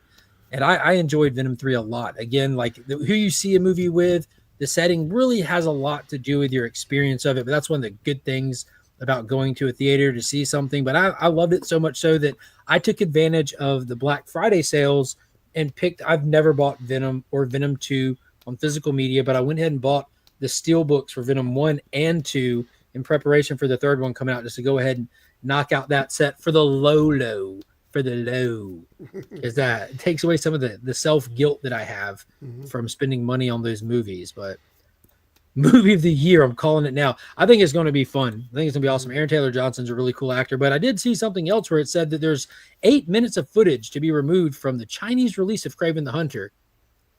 I got a question. Wow, What's that all about? must be something that's promoting democracy. It's not uncommon for movies to have stuff edited out for the Chinese market. I just wonder why they're talking about it finally. That's Yeah, I interesting mean because normally it's me that brings it up after the fact. they went as far as to try to get the Statue of Liberty taken out of Spider-Man 3. Yeah, they edit a lot of stuff out of MCU films that air over there. They change Hmm. the names of movies over there. Who knows? China's against Beast Love. There it is. Year of the Tiger. 38-month member milestone. Sony Nice. Spider-Verse over Disney Marvel. Dude, I'll agree with that right now. I have more fun watching Venom 3. I'll probably enjoy this Craven movie more. I'm not frustrated with them. This feels like you're watching a movie in a time capsule. Yeah, Venom. So, dude, Venom 3 did have some hits. I talked to Pops afterward. I'm like, yo, that was actually really good. Craven with no Spider-Man, I will pass. Hey, did anybody watch the new Penguin show with no Batman? Just wondering. Just wondering. Was it any good? It was all right. It was all right. Yeah. They removed Chadwick from the Avengers poster. They also changed the name of the first Captain America movie to simply the first Oh, Avenger. you didn't? Do you have that on the? You bringing up that the Captain America 4, the latest the latest showing that they had? Oh God, that's not good. I don't have an image for it, but Okay, yeah, it that came somehow out it this was week, right? with no Batman. Yeah, you can do villain films just fine. Most of these villains had an origin before they ever met Spider-Man. That's perfectly fine. But yeah, it's just if you make a good movie or not, that's all it is. That's all it is. But to Captain America for Brave New World, I've been very vocal about the fact that I'm very excited for this movie. I like Captain America. I love Sam Wilson. The Falcon is awesome. And Anthony Mackie, I've said it 1,000 times, is one of the most entertaining actors, performers that's out there right now. Ever since me and Pops watched the special features on the Blu-ray of Winter Soldier, the Cut the Check featurette, this guy's been like have to watch stuff. Even these corny little action movies or little comedies that he does, love him. So I'm very hopeful for this film, very cautious. And then they released that trailer. They cut one of the best trailers of the year, hands down, and they've done it twice now. There's two separate trailers, and they only get better. That being said, this movie has been problematic from the start. It's been delayed. The Captain America, the Falcon, had his TV show, then he got backburnered when he should have been front runner of the MCU. They made the movie, they reshot the movie, they edited the movie, they screen tested the movie, and it failed, and they reshot it again. Up to 70% of the film was reshot after its first screen tested. They inflated the budget to over $360 million, making it the most expensive MCU film, save for maybe Endgame Infinity Right. War. I think they shot those simultaneously-ish. That being said, we're just weeks away from the release of this film. They screen tested it last week and got absolute dog shit reviews. Mm-hmm. So now they're rushing yet again to edit, to fast track some new footage, to have Anthony Mackie on scene filming. That doesn't bode well. No. But what do you think about all that? Yeah, it's gonna have to do like $2 billion to make its money back. It's gonna have to avatar the hell out of this, and it can't do Exactly. it. There's only Yeah. really one avatar. Yeah, I mean it's. I mean, there is something to be said for, you know what, if the director likes it, and the people that you test drive a movie with may not necessarily always be what the I mean, I know they're supposed to represent the average public, but depending on who you get, you can't necessarily take their word as gospel, I would say. So in some ways you got to make the movie the director wants to make. That's super fair. And these screen testers really haven't done us any favors over the past few years. I don't know who the screen testers are. In all reality, I'm assuming the screen testing is done in like LA or something over in California. You got to get out of crazy town. Mm-hmm. You got to get out of Weirdoville, get away from Hollywood, get to normal people that go and pay to see movies because they want a night out with their family, that are spending their hard working money on this. Go see what they think about it. Come to Augusta. I'll watch the thing for you. I'll give you some honest feedback as a fan, as a fanboy, as someone who will nerd out to it and attempt to rip it apart critically at the same time. I'd be happy to do it. And Sledge, I 100% agree with you here. But I think that's one of the things that's like the strength of the MCU. I fully agree with, was it Tarantino that said it? That no one comes to the MCU films to see these actors or coming to see the characters. Like anyone that says Chris Evans can lead a movie is high. Yeah, like Chris Evans can't lead a movie. Captain America can lead a movie. Right. The Suit can lead a movie. Chris Evans never led a movie a day in his life. Even on Netflix, they got Ryan Gosling to lead, like, and him to co-star and stuff. No one's ever said, what's the new Chris Evans movie? What's the new Mark Ruffalo movie? Actual Hollywood stars are super rare these days. You got Tom Cruise, you're done. The list is over. That's it. But there used to be Johnny Depp before. I think he was one of the last hanger-oners before the Amber Heard controversy. I remember working at Movie Stop and people like, Johnny Depp's in a new movie. I want to go check it out. Brad Pitt was one, Sometimes people would just sell movies. It used to be very common, but now it's not. But the highest paid, supposedly the highest paid actor in Hollywood is The Rock. His last couple movies have not really done all that well. Nope. And I think that's like the internet has not ruined him, but the internet has created this atmosphere where people think we're supposed to dislike The Rock. And that's kind of a common thing. Something gets cool, and then when it gets too cool, the bottom falls out of it, and then it's not cool to like the cool thing. You gotta be hipper than that. But yeah, I still love The Rock. I absolutely think I've seen like at least 95% of his films, going all the way back to like the Gridiron Gang. What's up, baby? No, I think it's like gotten cool to not like The Rock because he's like the highest paid actor in all of Hollywood, and because he has the best fight scenes. Because he actually knows how to fake fight. He does have some good fight scenes. Remember The Rundown? The one with the baseball bat. That's the one. No, that's Walking Tall. The Rundown is one where he goes to like South America to go retrieve Sean William Scott, and the opening scene is like the bar fight against the football team. But as the football team, he says he wants the guy's ring for collateral because he doesn't have the money. And the guy throws a drink in his face and he goes to the bathroom and he washes it off. And he's like, he turns on a switch and he's just in like go mode. But when he first walked into that bar, Arnold Schwarzenegger's walking out and he just says tough crowd and walks out like he's kind of passing the torch kind of thing. It was super cool. But I love that movie. I love The Rock. So that's why I'm excited to see Red 1. Yeah. For The Rock. Mm-hmm. Yeah, it looks great. Watch him fight snowmen.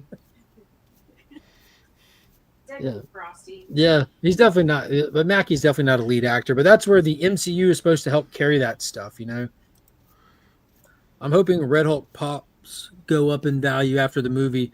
That'd be good. I need to Google those toys. Yeah, Joseph, shoot me the DM for those toys. I definitely want to check them out. We're close to seeing Captain America 4, then we're already seeing a new Blade. There's only one Blade, there only ever will be. Can't wait to Sam Wilson kill it. Yeah, dude, I think he's going to crush it. I'm excited for the new Captain America. I don't care the screen tests and critics. Yeah, I'm going to see it regardless. Yeah, and, the new Captain America 4 where Anthony Mackie's got the shield and Harrison Ford's the Red Hulk. What else is happening in that movie? Oh man, Aren't there other characters in it? Harrison Ford's coming out. The actor who played Betty's dad in the Betty's dad, he died. So they had to replace him with Harrison Ford. Yeah, William Hurt passed away. Yeah, we see the new Falcon too. So that's right. Yeah, and I remember I went and bought the Sam Wilson compendium and read all the Sam Wilson stuff and comics. Some of the worst comics I've ever read in my life. Like it is legitimately some of the worst stuff. His Falcon in there, worst premise ever. Sam's bad guys in it, worst ever. So I'm super excited seeing the movie seems to be going the polar opposite of that. Like his Falcon's backstory is just flipped on its head. Like in the comics, his Falcon was an illegal immigrant that got scooped up for experimentations, and he took him under his wing to protect him from the terrible America. Like it's crazy to have a Captain America that's not like pro-America, and that's how those comics were. Whoever was writing them definitely hated America. I'm like, this is crazy. Yeah, cut the check. He definitely deserves a good movie. Robert Downey Jr. is an elite actor. Yeah, I think he sells. That Dr. Dolittle movie did good, despite it being a Dr. Dolittle movie where he pulls something out of a dragon's butt. Yeah, the remake of Walking Tall was amazing. Yeah. What is going on? I have comic issues. All his dumb rules, like he can't lose a fight, etc., ruin his stuff lately. The Rock, yeah. He lost a fight in, what was the one where he's on the river? The Jungle Cruise? Jungle Cruise, yeah. Frank lost a fight in that one. That was a good one. He lost a fight and got killed. He got better, but yeah, but I know what you mean. That definitely does take some of it away. He says have fun. I think Fast and Furious kind of killed the Rock stock. Oh, Hobbs was pretty cool, man. I even like that one that he did with Idris Elba, and Jason Statham, Hobbs and Shaw. Make a feel good movie. Yeah. Especially when you're on a GPS timer. Yeah. All right, let's see. Sam Wilson saved me when I was on a Disney cruise, so I'm definitely going to support his movie. I feel like this is true. I feel like there's some way, somehow this is true. Mackie is a lead actor. Audience just aren't ready for him as lead actor. The Banker, all the way, Detroit, he's legit in all types of films. I think he's legit. I mean, I don't think it's a matter of skill sometimes. There's the X factor that goes into like being a draw. You know what I mean? He can lead a movie all he wants. That doesn't mean it's going to draw. And there's just some people got it, some people don't. Yeah, Isaiah's been a whole MK Ultra thing going on, getting activated, taking a shot on the Prez. It's going to be wild. Jungle Cruise was Disney Gold. Dude, I love that movie. We watched that tons of times. Yeah. Tons of times. It's good stuff. Let me see what else I have in here, and then we'll get to some of the comics. What you got, Paul? Well, I just have comics. Okay. Thought you were about to say something. News. Last but not least thing on the list is to talk about James Gunn debunking the rumors about the Superman trailer being screen tested and the higher ups not being happy with the screen testing of a trailer for a movie. So that was going around for all of about a day. Mm-hmm. And James Gunn responded to that rumor by saying, well, sort of, but when they say the studio wasn't happy, the studio was me. I'm the studio. Me and Peter are the only people that me and Peter answer to about this stuff, as DC Studios is separate now. So basically, he must have said, like, we got the trailer. I'm not happy with it yet, working on it. And that got twisted to the studio isn't happy with it. So he also said that Superman is going to have the biggest marketing campaign that he's ever done, bigger than all of the Guardians of the Galaxy films. Yeah, and he's still hinting that we should have a trailer pretty soon, probably. So yeah, this month. Mm-hmm.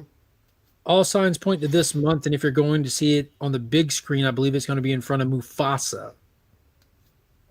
Mufasa, from what I've heard. Don't chisel that in stone. Well, that would link Aaron Pierre with Yeah, get him in the DCU a little bit sooner. All right, so we've been going for a while here. Let's check out some of the top comics from the week. Chit chat out some of these. As a reminder, Absolute Wonder Woman #2 dropped this week. It is fire. If you want to know what's going on in Absolute Wonder Woman and the details and our thoughts on that, check out Sector 2815 tomorrow at 10 a.m. The DC Deep Dive will kick off, and that is what we are discussing over there. It's already recorded, uploaded, and ready to release. So be sure to check that out. You don't want to miss that. Keep up with all of Absolute DC through the DC Deep Dive. I'm going to pull a couple that I definitely want to discuss and a couple that I just want to point out. But what you got first, Paul? Well, the one that I thought you would have first. Oh, wait. All right, go. Oh, we missed. Oh. We missed. Oh, you were trying to start with the best, the showstopper. Superman issue #20. Mark Waid and Dan Mora. Goodness. Guys, this was my read of the week, hands down. What did you think of this one, Paul? Oh, it was incredible. We find out more about the time trapper / Doomsday. We see some awesome fights. We get a callback at the very end to a character that we where had. Doomsday was made? No, but the guy I think is called the Radiant, I believe. You think that's the Radiant, like the Radiant bed? I don't know, because on the planet Calaton, that was the planet that was charged with. They were the one that was trying to kill Doomsday. And yeah, from Under Prey. Yeah, exactly. Right. Yeah.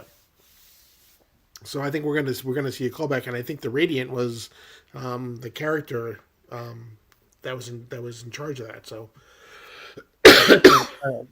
Superman Doomsday Hunter Prey was a 2-issue story that DC did. It was kind of like Where's Doomsday Now kind of thing after the return of Superman. It also inspired some fantastic action figures for the time era where Superman went to space to find and intercept Doomsday and put a stop to him in fear that he would return to Earth. And Superman suited up with the sword and the little, almost like Cyclops straps around his chest to kind of give him a little bit of extra boost.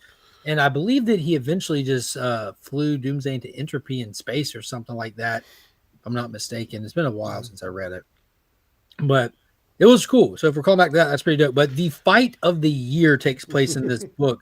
You see Superman do an entire like super speed, pick up momentum, fly around the earth, and just lay it on Doomsday. You see Superman lose his temper a little bit, knowing that he has to go in and go in hard to put Doomsday down fast because he knows with that fast evolution that Doomsday has. And he actually starts to lose it.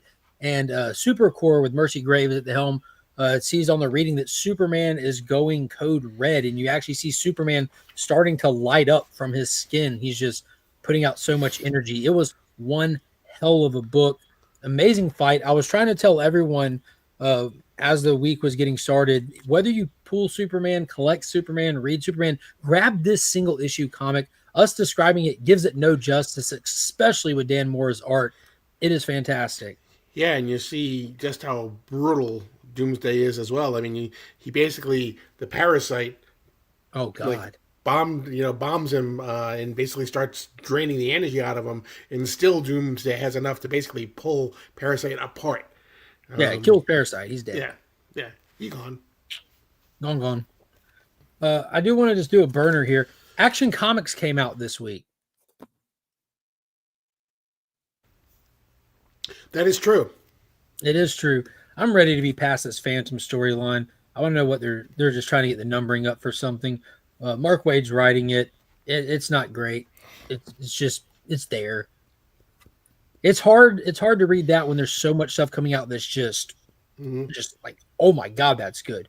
One that was, oh my god, that's good. I don't know if this is from this week or last week, but I read it this week. World's Finest number 33, also by Mark Waid. Fighting Eclipso. They shut down Eclipso with the help of the JSA, the Justice League, in a fight against Eclipso. It was really cool. Just a lot of back and forth with both teams trying to just pull little tricks out from under their sleeve. to deal with the problem at hand that Eclipso is putting before them. Ultimately, they get him back into the Black Diamond, and they go park it in space by the sun. It was pretty cool. I really enjoy World's Finest. Gutierrez is on the interiors now, by the way. Right. Dan Morris still doing the covers, but Gutierrez is doing the interiors, and it was actually really dope. So if you like your JSA characters, check it out. Oh, wait a minute. Ooh. Nice. So I had to go all the way up to the 1 in 50 variant. Is that the Gelman one? This is. Yes. Who is that? Edwin. It's the person Galman. who did that cover. I know that, but I don't recognize the name. I'm waiting for mine to come in. Oh, you ordered one too? Yeah. Those two, yeah. Yeah, look at that. We get a shot of Batman's new suit that we only saw for one panel in the all-in one-shot special. Superman looks great. You got Captain Atom bridging the spine there. Star Sapphire and Wonder Woman on the cover, as well as Darkseid himself over the two worlds colliding, which I'm assuming it's supposed to be Earth and like the Alpha world, the Elks world, the Absolute world.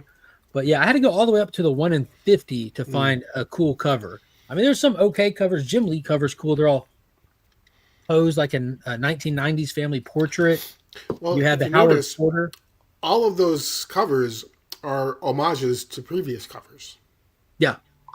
I didn't know what Jim Lee was homaging. Howard Porter's is clearly the Jim Morrison Howard Porter run. I'm saying it's an homage to his, right? The Ed Benes one is his homage to his cover that he did. And Jim Lee should have done an homage to him and Jeff Johns' run. Then that would have been cooler. That actually is. I know that was used for a San Diego Comic-Con. It's an homage to a San Diego Comic-Con cover that he did. Yeah, well, a lot of them aren't good. Themselves. Just to be honest, a lot of them aren't good. Even the Howard Porter one, which I really dig his art, it just doesn't have that bombastic feel like what he delivered with like the characters on it and stuff. His choice of characters just. They didn't fit together well. They don't feel like an issue one of what should be like one of your biggest releases of the year, which it is. It was the second highest selling comic of the week, and books are still being sold. But yeah, needless to say, I got the A cover for my reader, and I had to have more than one. So I got the 1 in 50, which is just gorgeous. But what did you think of Justice League Unlimited? Issue number 1. It's been 2 years since we had an ongoing Justice League title. They all died, and Justice League 75 returned in Dark Crisis. Let the Teen Titans spearhead the DCU for a while and realize they suck at it. So after the Teen Titans sucking at being the Justice League is back. Yeah, I loved it. Mark Waid doing much better here than he did in Action Comics. Yeah, he is. This might be why Action Comics wasn't good. Exactly. And you know what? He also is really kind of using all the characters that he's used that are available to him as well. I mean, without spoiling the ending, if you read the end of Absolute Power, you know that Airwave played a little bit of a role in it. He's apparently going to be pretty important to Justice League Unlimited as well. So, no, I may be going to MegaCon. When is it? It is Super Bowl weekend, actually. It is the first full weekend. That doesn't help me none. It's the first full weekend in February. Okay.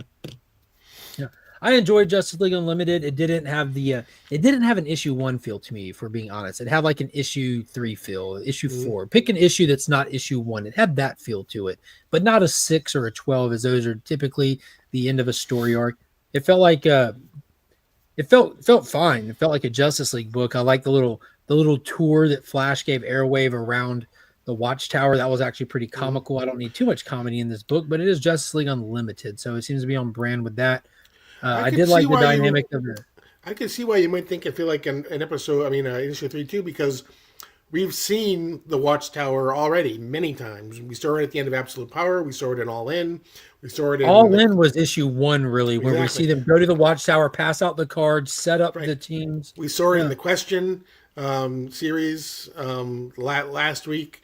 If you read Black Lightning, you saw it there. So this really is kind of like the introduction to the introduction to the introduction of Mhm. and saying, "Oh, So to the some of the Justice information we League." got, we did get in previous books, but we did get to see them out, like actually going out in these different teams. We had Superman, Star Sapphire, Firestorm, Kid Flash, Wonder Woman together, and where were they at? They were in South America, right? Hmm. They were somewhere in South America dealing with war wheels, which are cool. We haven't seen those since Peacemaker Tries Hard, which was really cool. And we get to see Star Sapphire really flexing her abilities that are unique to her. That each different ring slinger has their own little tricks up their sleeve, and she was able to save somebody from the verge of death with her guts hanging out and stuff, which is pretty cool. And Batman and Jaime Reyes Blue Beetle are dealing with a separate problem where we look like they found a bunch of eggs, like from aliens, in the woods in a small town where they're calling for backup. Meanwhile, we find out that a villainous team, a society, organization, something called the Inferno, is who's orchestrated the War Wheels assault on this city. And we don't know who they are, why they are. We just know they're bad and they wear robes. So they have to be super bad. You don't wear robes unless you're super bad. No one But has on the ever did. Watchtower, with the new member Airwave coming in, looking at the place, helping out in the fight, helping save a life, goes back up there, and it's revealed that he's actually there to take him out. He is working for the bad guys. We can assume war. What is it? Inferno, right? I did at least. But we'll see where it goes. You can definitely see where this is the backbone, the linchpin of the continuity, which it promised to be, which it was setting up to be, where the titles like The Challengers of the Unknown are going to spin out of, The Question, Black Lightning. Also, if you're reading other titles, you'll see how things point to this. Titles like Green Arrow this week, how people make offhanded remarks like, oh, while you're up on the Watchtower looking down on all of us, this is happening kind of stuff. So the continuity is really tight in DC right now. That really just makes for a better overall reading. Like if you're just reading one title, it really doesn't add or take away. But if you're reading multiple titles, it creates like this expansive feeling of when you're reading it. And it just feels like a universe again, even more so than it has.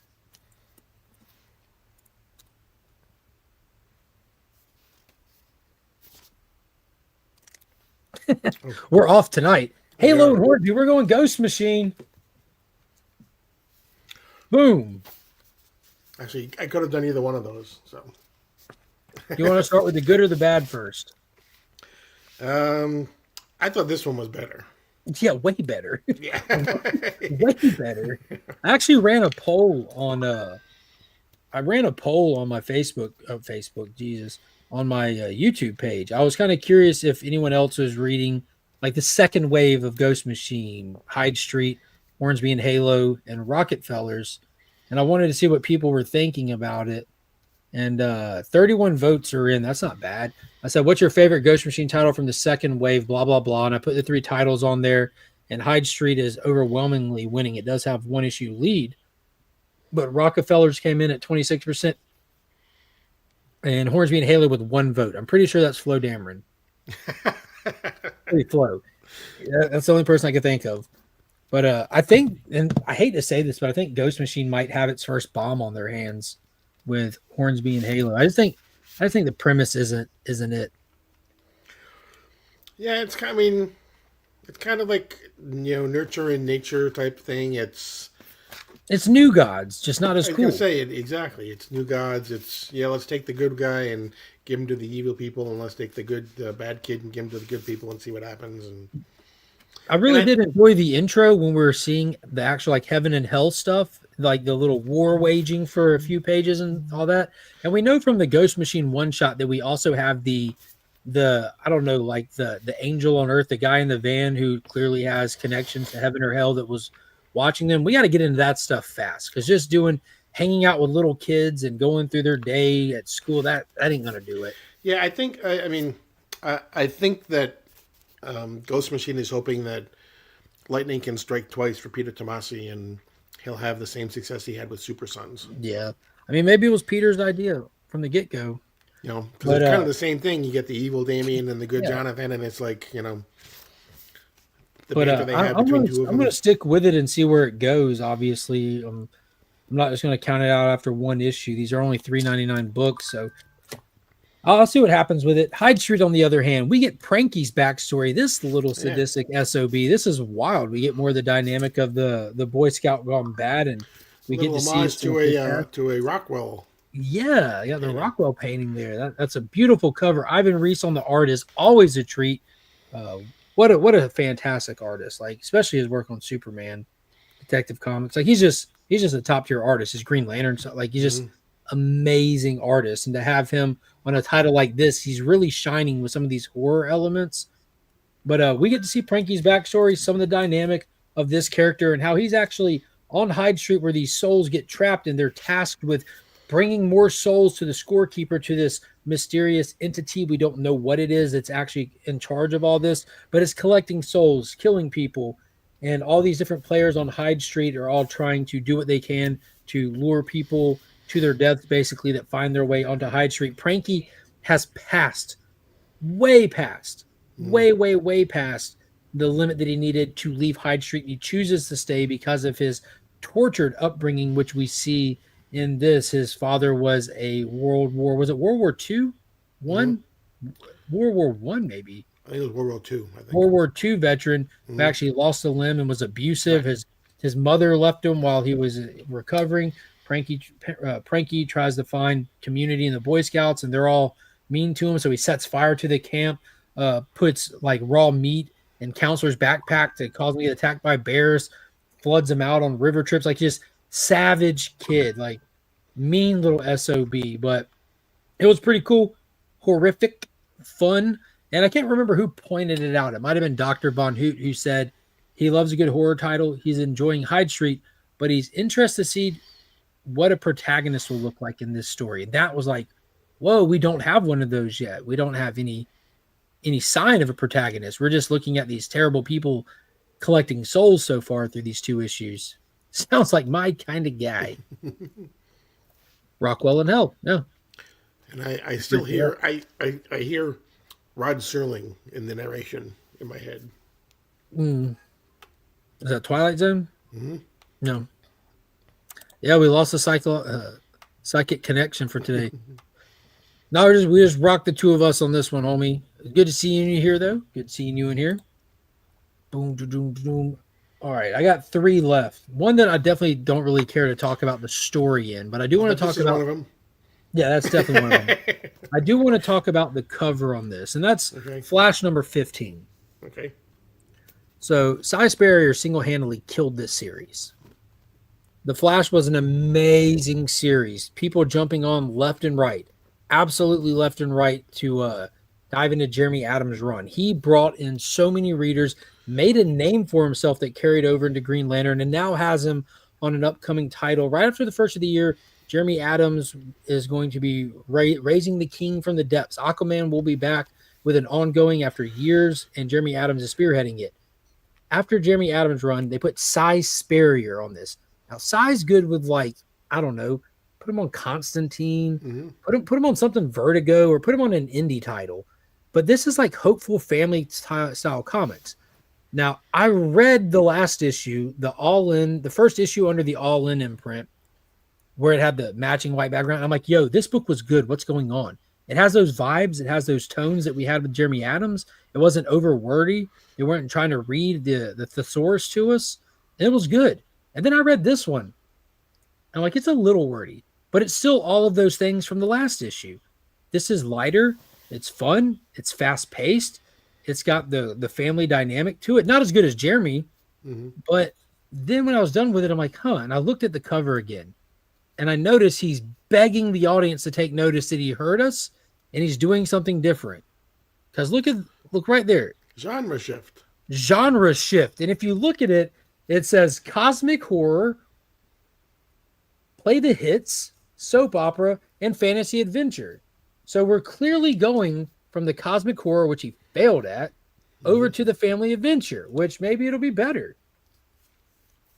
But it was I enjoyed it. I don't want to get too hopeful, but it wasn't great. It wasn't as good as the last issue. You have Wally in 2 places at once, where he was with the help of his older son, who's part of like the Masters of Time and all that, who helped split him to be in 2 places at once, so he can be with his family and still not feel guilty by trying to do Justice League stuff. And his daughter caught him and was dealing with that. And there's some fun, whimsical stuff happening in the place I can't pronounce the name of. Scataris. where Warlord is from. And it was kind of a fun issue. I don't know if you read it or if you're I still did. back burnering. I did read it. It was the last one I read from last week. And yeah, I mean, it definitely was better than the first 13 issues. They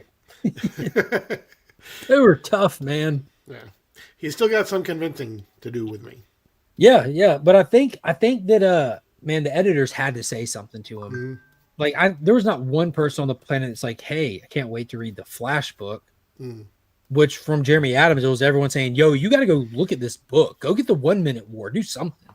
But yeah, wild. Brand new creative team has hit Green Arrow. What are you thinking? This is our first issue with Chris, what is it, Chris Condon? Chris Condon. Condon. And Montos.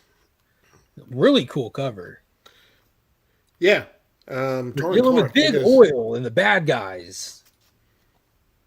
Yeah, he basically is kind of picking up from the 70s in some ways. He's back to he's an environmentalist again. Not that he ever wasn't one, but they're really kind of playing into it in this to start off the All In and everything. And he's got all his money back because he's basically, that's the other thing is he's had money and then he's lost all his money and then he's had money and then he's lost all his money and he has all his money again. So, but yeah, it does kind of look like an old Kevin Smith cover.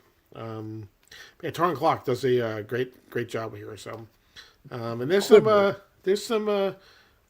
Montos does a pretty good job too with the art as well. You know what stood out the most for me? Because I'll be honest with you, I was thinking because I'm still trying to think about ways to trim down my pool list without missing out on stuff I really want. And I'm thinking before I read it, I'm going to read this and decide if I'm going to drop it or not. And one thing that really stood out is how much more I enjoyed this book with it just being Green Arrow. Mm-hmm. Like the fact that we went from having the whole Arrow family, which has been fun. Joshua Williamson did a phenomenal job on his run, but you had, Oliver, you had Arsenal, you had Speedy, you had Black Canary, Red Canary, you had his son. There's just so many characters, and you kind of lose out on different aspects of storytelling for other aspects of storytelling. And this was very well welcomed for me to just get an Oliver story dealing with some drama, looking at a mystery that's taking place with somebody taking out all of these executives of an oil company that clearly poisoned a bunch of people, and they were able to use loopholes in the system to not get charged for it, and someone's coming for justice, and Oliver's on the case. It was solid. It was really good. It read smooth. The art was fun. I didn't really care for Oliver's little thing he wore like this. But I was thinking to myself, why is he wearing that? And then in the very next scene, he takes it down to put a flashlight in his mouth. I'm like, see, you shouldn't be wearing that. Right. But I enjoyed it. Let's see where it goes. A new era for the Emerald Archer begins, and it was a solid start. I got one more book. Well, I picked up Void Rivals. Haven't read it yet. Mm-hmm. Then I got one more book. I'm actually done. Did you pick up is your Oh, you didn't? Oh. Did you pick up the new Black Canary book? I didn't. I completely overlooked it. Tom the King. TK book. I know. Did you get it? Mine's coming in my monthly. Well, it worked out good because you don't want to read it, and it's her versus Lady Shiva. First off, there doesn't even be a story about that. There's just give me 3 pages of Shiva just beating the hell out of her. Story's over. And Ryan Swick on the art. He doesn't do a lot of interior art because he's so good. Yeah. I want to pick it up on the swing back around. I'll grab it Tuesday when I go by the shop. Hopefully it'll still be there. But yeah, I'm not gonna not get a TK book. But because I haven't been keeping up with what's coming out and doing my Saturday videos, I'm all cattywampus, my man. You have failed this city. Didn't get Detective Comics? I did actually. I forgot. It's right here. Okay. I'm going to be 100% with you. I don't remember what happened in this. I read it so long ago now. Let me do the Johnny number 5 real fast. He basically part of it is he is setting himself up to be a guinea pig in a youth serum test. Yeah, and there's a couple of things that made me think about that. So another book where, just like Green Arrow, there's a mysterious murderer going around killing people that fit the description of a could-be Robin. And he's working on that while an old friend of his is running this company that has the Fountain of Youth figured out. They know how to stop aging from happening and offering it to Bruce, and Bruce doesn't know how to feel about it being like one of the haves versus the have-nots and taking this opportunity. He goes and talks to Superman about it, where Superman's like, like if you get it and you're able to stick around, a lot good can be done. So he goes in and he actually goes through the process. And I was thinking this can really be teeing up for that relaunch, because we've been really bogged down by this old Batman, this broken Batman, this looking at his legacy Batman. Like, let's just get like capable Batman again. You know what I mean? Like we had that Snyder run where it's like Batman has that failsafe where like the clone body comes out and it's a fresh young one again kind of thing. Maybe it'll grow his hand back. I think he already has his hand back. I'm just kidding. Doesn't he have his hand back already? I don't think he does. I think he did get his hand back. Hey, anyone in the chat, did Batman not get his hand back? Dude, I thought he got that back like not long ago. They did it so blasé taking his hand. Man, the dialogue between Diana and the Commander is so good. Yeah, and Wonder Woman, it really was. I like how she just she was telling him what she thought and wasn't listening to nothing. Yeah, that's not going to work for me. Yeah, but we get some cool Damian action in here too. They get a report that one of the people that they were watching is kidnapped, and they go and retrieve said kidnapped kid with help from Damian. And they find out he's kidnapped because Penguin needs him, because Penguin let this guy borrow some money, didn't bring it back, and Batman goes and talks to Penguin. This is the first time we see an interaction with Batman and Penguin since Tom King's Penguin series, where they really established a new dynamic between Oz and Batman, where these aren't characters that really need to go up against each other anymore. They don't need to fight each other. They've done that for long enough. They're really in two different classes. So what function does Penguin have in Gotham? We see that new dynamic where he's kind of like the enemy I know kind of thing. We have our own parameters, stay inside of them. Reminded me of the CW Flash when Captain Cold and Barry come to terms with each other. He's like, I know you are, you know who I am. Don't hurt anyone or I will shut you down. Play inside your parameters and we'll leave each other alone kind of thing. That's kind of the relationship Batman and Penguin have. And you kind of dive into that a little bit. So it was pretty entertaining. It was pretty decent. Tom Taylor does another good book. So action packed. I think maybe you figure that out. You should have action in a comic book, but tell a good story while you're at it. We know we can do it. So it's pretty solid. Pretty solid. Do you have anything else, Paul? No, I think it's time to give something away, right? You want to? All righty. Let's see. I should have it in here. Yes, I have a wheel. Do do do do do do do do do do do do do do. That nutcracker stuck in my head. I wonder why. All right, there's a wheel of names. There's the channel members in the Legion tier. Got y'all all on the wheel. This is for the Legion loot. If you win, just make sure you reach out to me. Claim it. I can't track you down. I ain't got time. To find you. Be sure to shoot me a message. Let me know where to send it, and I'll get it out to you as promptly as possible. So I'm going to shuffle this thing until Paul tells me to stop. And why do I do that, Paul? So you can blame me. Stop. So you can blame Paul if you do not win. Good luck to everybody. And be sure, if you're not on the wheel this month, hit that join button. Join the Legion. Make sure you join that Legion tier and get on for the next one. I got a special one coming to celebrate Aquaman releasing as well. Congrats to Coco Heavy. Ah, yeah. Nice. Boom. I know he's in the chat with us tonight. Congrats, homie. Big congrats. Boom. You just want a big old stack of stuff, including, dude, you get to dive into all the Absolute stuff if you haven't already. I know he's a John Jang fan. Boom. Boom, boom, boom. Dang it, Paul. Yeah, exactly. Are you serious? Yeah, bro. You just won it. He won the massive Superman one when I did that one, too. Yeah. And if I can give a shameless plug, too. Please do. For those people who did not win the Absolute Batman, Wonder Woman, and Superman #1, you have another chance to win on Guess That Key this Wednesday night at 9:30 on my channel. Yeah, remember, every other Wednesday night, 9:30 on Sector's channel, you can find Sector and myself playing the premier comic book game show live with a live audience that gets to participate with guests. Who are the guests this week? It is Izzyverse, and it is John Comic Avalon. Boom. So come by, play Guess That Key, win some prizes. You have the 3 absolute books as well as We have the all-in for Wonder Woman and Flash with the foil covers, right?